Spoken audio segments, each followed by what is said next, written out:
To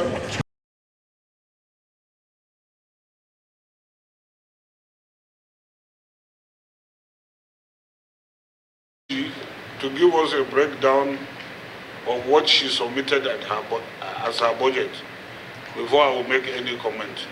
But before doing that, I think it's very important for me to welcome you. Be forced to look elsewhere, especially in the area of income generation. Thank you.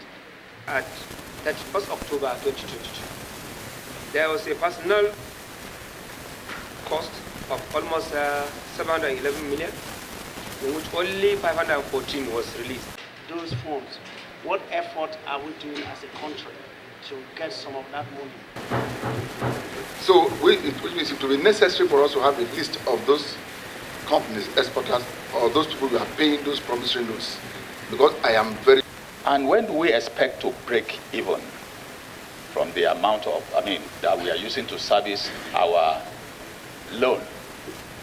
Since it's a... But then, as my colleague did say, what we have as of today, is about 113 staff engaged.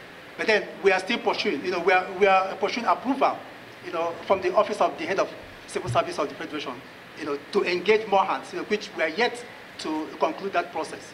It's exactly what is reported, because we don't have any control over it.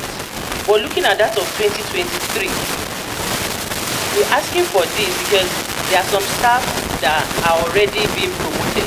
Right now, the promotion process is about to be concluded. I think the point the Honorable raised is an extremely important one, but I think it's a national issue, it's a macro thing. So when you're looking at the budget, as opposed to how much are we going to borrow, the entire budget, is this what it should be? I just said you have a budget of 17 trillion, the deficit is 10 trillion, you're borrowing 8.8. We can say, for instance, okay, since our debt service is now more than 100% of revenue, no borrowing this year. So what will the budget size be? 7 trillion, right? Can it fund personnel costs alone, plus all those statutory transfers? Those are the analysis that we expect to be looked at, and then you tell us, the executives, go back. Take that 8.8 trillion new borrowing out. How much is left? What can it fund? And I think the point you are making, which we should then look at ourselves in the face, okay, so if we are left with revenue of only 8 trillion, since we say we won't borrow, which expenditure can we afford? Which is priority?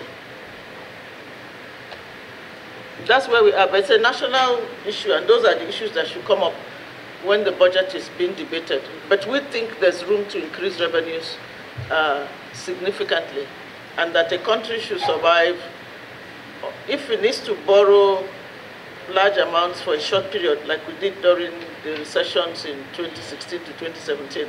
So understandable, but you should come out and generate revenues and not be too dependent on borrowings. That's our position, and that's the advice we have given. Thank you very much. How does it go? Because at the end, we will need, maybe when you go back, you try to punish us with the list of those loans that are settled and those that are not settled, within the previous approval we gave. Please